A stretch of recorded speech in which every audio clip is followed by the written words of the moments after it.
justifying real violence by saying it will probably prevent a greater amount of violence. Your mind reverting to this program that without abusive rulers, people would start being more abusive, that the overall effect on planet Earth would be worse. If you removed what is definite abuse, you're hypothesizing, you're imagining that it would result in even more abuse. So in other words, you're taking the side of the abuser because the victim supposedly deserves the abuse. The victim can't be trusted to not be controlled. This is political science, you could say, of domination, right? Or rationalization of domination. And again, this is mainly supported by this idea that humans are inherently flawed and our nature is wicked, which comes directly from the false apostle Paul, an agent of the Roman Empire, not a true apostle of Jesus. And if that sounds completely out there to you, please refer to my other videos that talk about Paul and my blog post on that, where I give lots of references and perspective that makes that case very clear. So returning to these core elements of abuse being an evil, preemptive attack is just a form of abuse, and giving anyone an exception to that rule is a form of idolatry. I want to give some more real-world examples that show that these core ethical ideas are not being followed. So there's a book by the title of Ain't Nobody's Business If You Do, subtitle, The Absurdity of Consensual Crimes in Our Free Country. And this was written by Peter McWilliams. And so consensual crimes include things like drug laws, also includes things like prostitution, or other laws which fall under the category of discretionary laws, meaning like law enforcement can enforce it at their discretion. So things like loitering and vagrancy. And then we have laws like seatbelt laws, motorcycle helmet laws, public nudity. So these may seem like a kind of random assortment that I've just listed here, but they're really not, because these are all examples of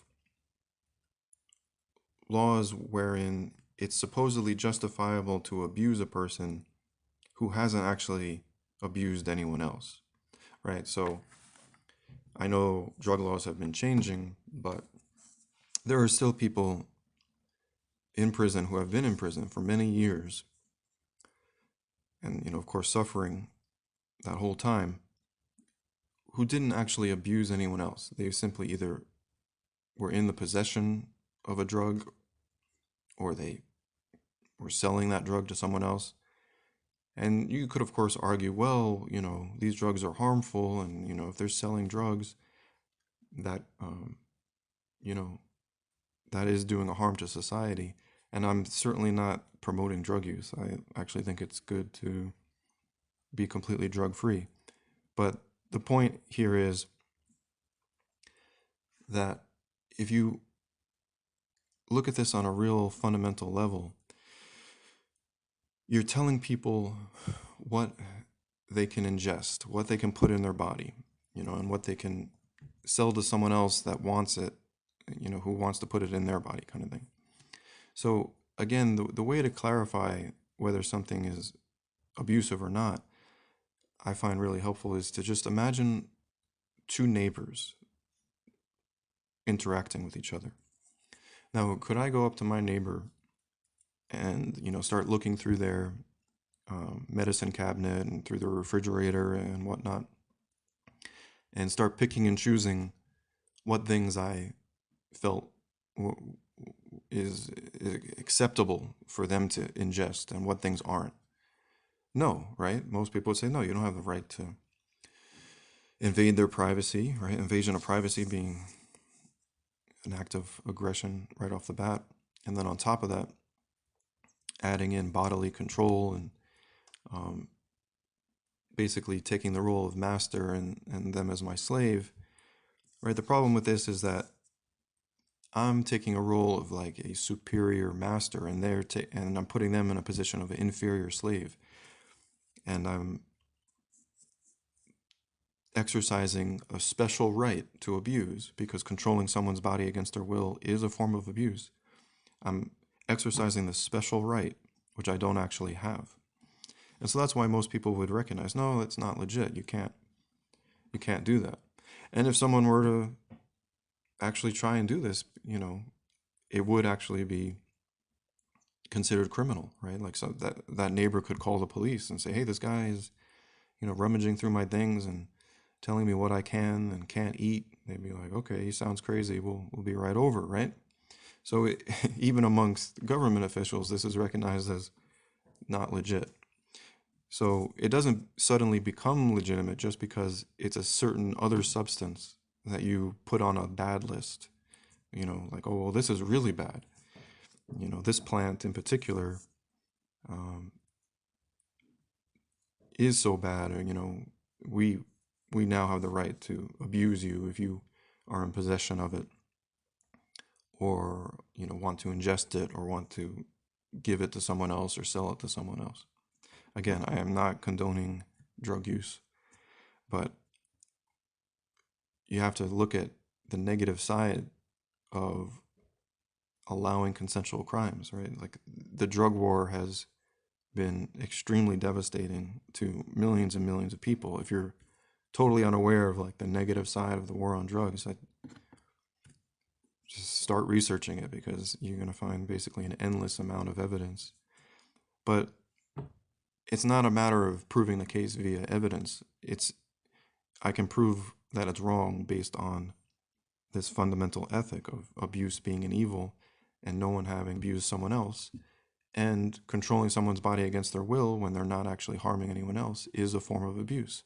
So just based on those facts, I don't need to present all the evidence. I mean, the evidence supports that it's a bad idea, but it's on a fundamental level irrelevant, and we shouldn't be making our decisions based on evidence, which could be flawed or lacking at the time, when we can recognize that on a fundamental ethical level, it's wrong.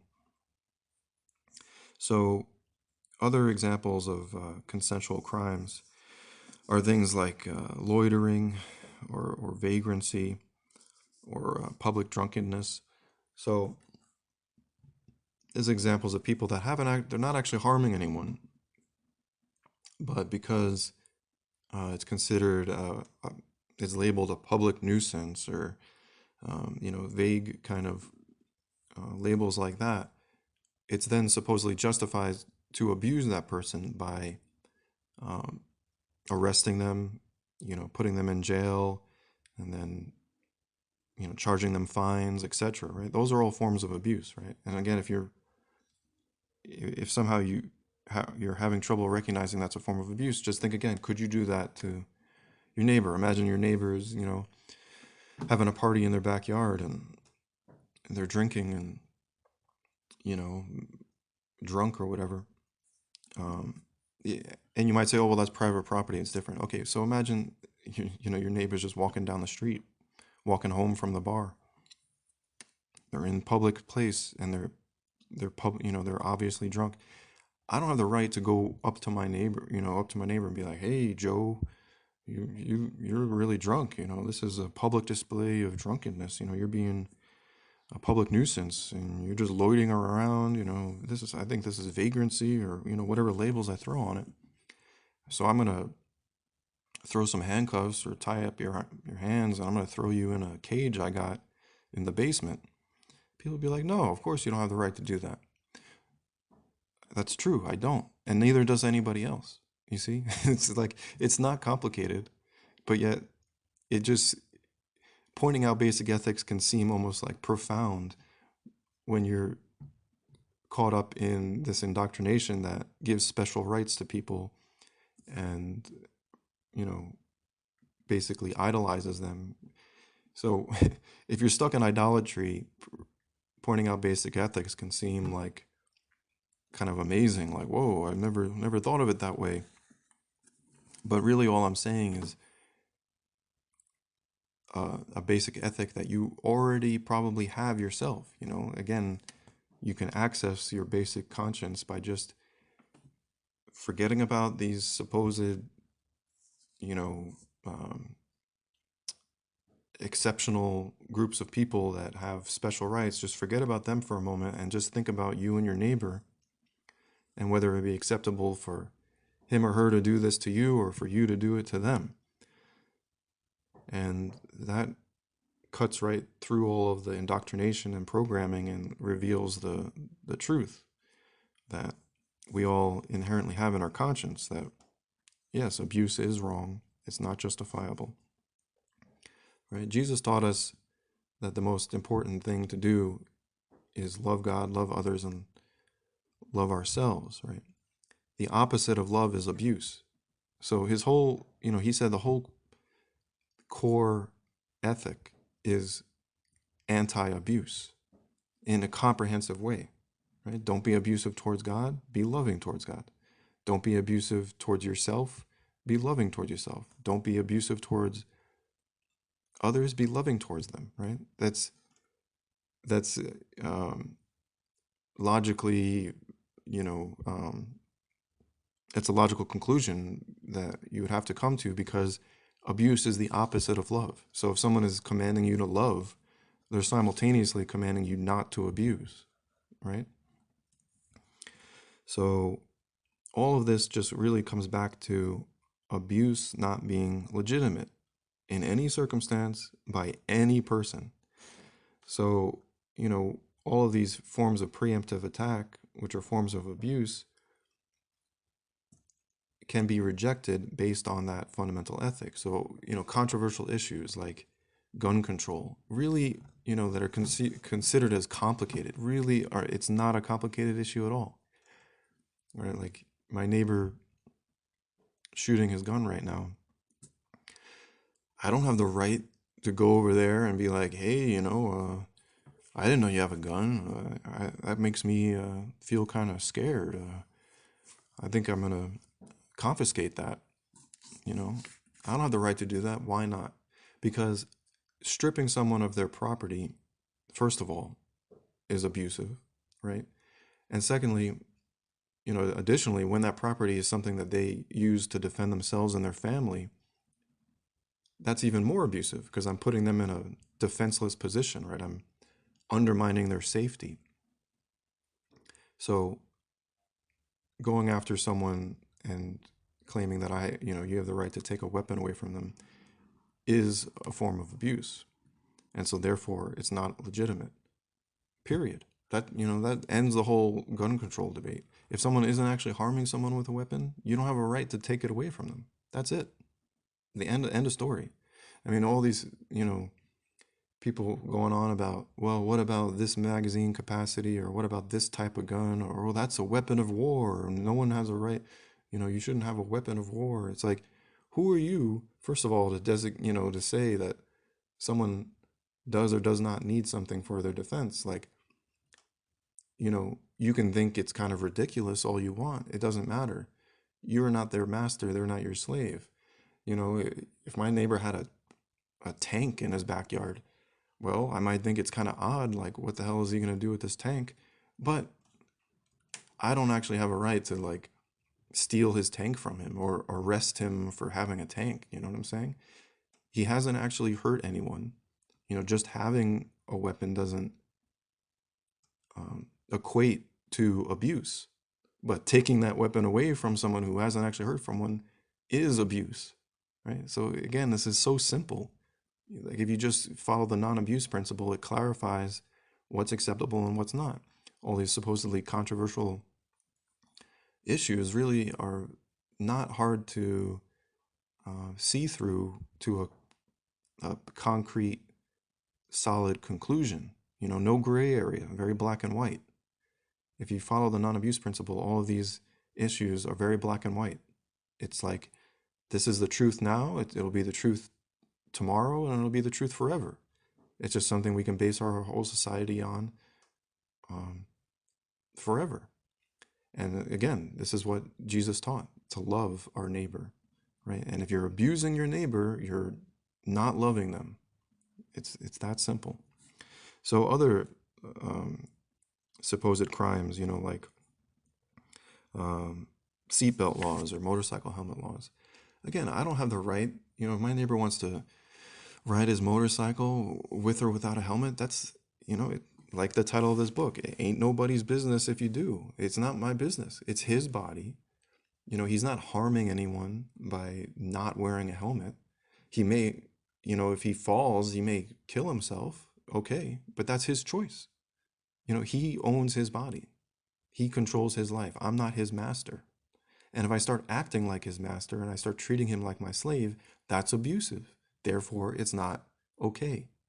Again, I'm not promoting everyone ride bicycles and motorcycles without helmets. No, I think it's a great idea to wear a helmet.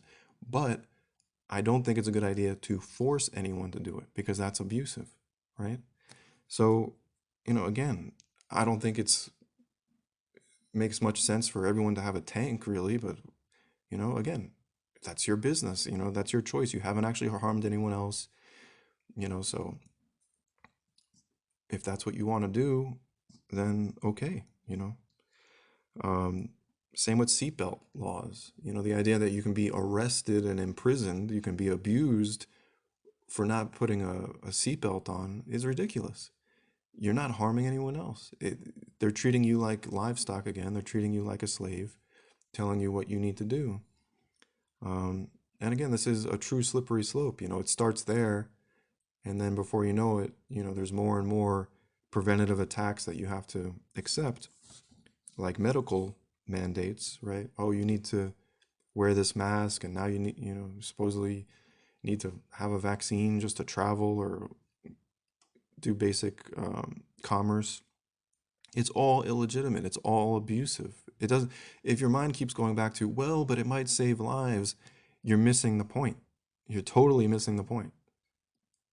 Abuse is not something that you can rationalize or justify because it might save lives. You're saying, because if that's your position, you're saying it's okay to abuse if it might prevent harm.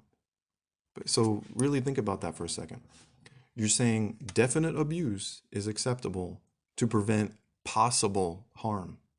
So real harm is okay if it might prevent more harm or other kinds of harm. Do you recognize how that doesn't hold up to scrutiny? You can't harm someone because they might harm someone else. Again, this is just me reiterating why preemptive attack is illegitimate. And it's such a crucial point, but people have such a hard time grasping it because it's like their mind just gets caught in this loop where it's like, well, yeah, but it might save lives. And I've actually had this kind of conversation with people where they just repeat the same thing over and over again. And I'm like, yeah, you're saying it might save lives. You're talking about theoretical harm, and I'm talking about actual real life occurring at this moment harm. It doesn't make sense to think you're making the world a better place by abusing people. Again, abuse has no place in society. So, whether it's stop and frisk laws, like that was started in New York City, where they would just randomly go up to people on the street and stop them and put them against the wall and frisk them and pat down their body, looking to see if they have a gun. Right? It was originally intended to prevent people from carrying guns. But again, you're abusing someone because they might abuse someone else. It's totally illegitimate. It's assuming that the people doing the abuse are never going to abuse that power to abuse. And it's not even. It's the thing is, like, not even getting into the whole problem of power being corrupting. If you just look at it at that fundamental level, they're committing abuse in the name of preventing abuse. It's like, I'm punching you so you don't punch me. It doesn't hold up to scrutiny. It's not ethically legitimate. So, whatever the issue is, drugs or prostitution, if they're not harming someone and they're just doing, voluntary activity, consensual activity, even if you don't like what they're doing, it's the same thing with free speech. People say things all the time. I don't like what they're saying, but I don't have the right to control their speech or fine them for their speech or, cancel their show or whatever. So same with these other consensual crimes, loitering, vagrancy, seatbelt laws, and public nudity is another one. That's just ridiculous to make that criminal. The naked body is not, just by being naked, you're not being abusive. And people, their minds just go off on these tangents. Well, but it could result in this, or it could do that, and all hypothetical, right? If a woman is just walking down the road without any clothes on because it's a perfect weather that day, a nice sunny day, and she just wants to walk around naked, that's her business. She's not harming anyone. If a guy were to do the same thing, that's his business. You may find it, shocking or whatever, but that's your problem. Your feelings don't override their right to not be abused. It's very simple.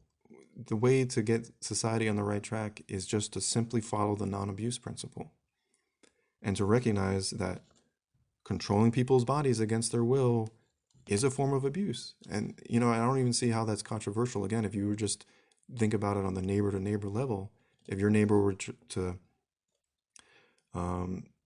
say you're nude in your house and your neighbor were to say, hey, you can't be nude, you'd be like, hey, that's none of your business. Leave me alone, right? You're being abusive. You're controlling me, right? So why does it change when you step out the door? It doesn't. The nudity is fine in your house and it's fine outside the house. There's nothing inherently bad about being naked, Likewise, if you're in your house eating a certain plant or smoking a certain plant, that's your business. And, if you're out walking on the road smoking that same plant, or you got that plant in your pocket, or you're going down the road to give it to someone else, again, you're not harming anyone else. You're not abusing anyone else. No one has the right to abuse, and everyone has the right to not be abused.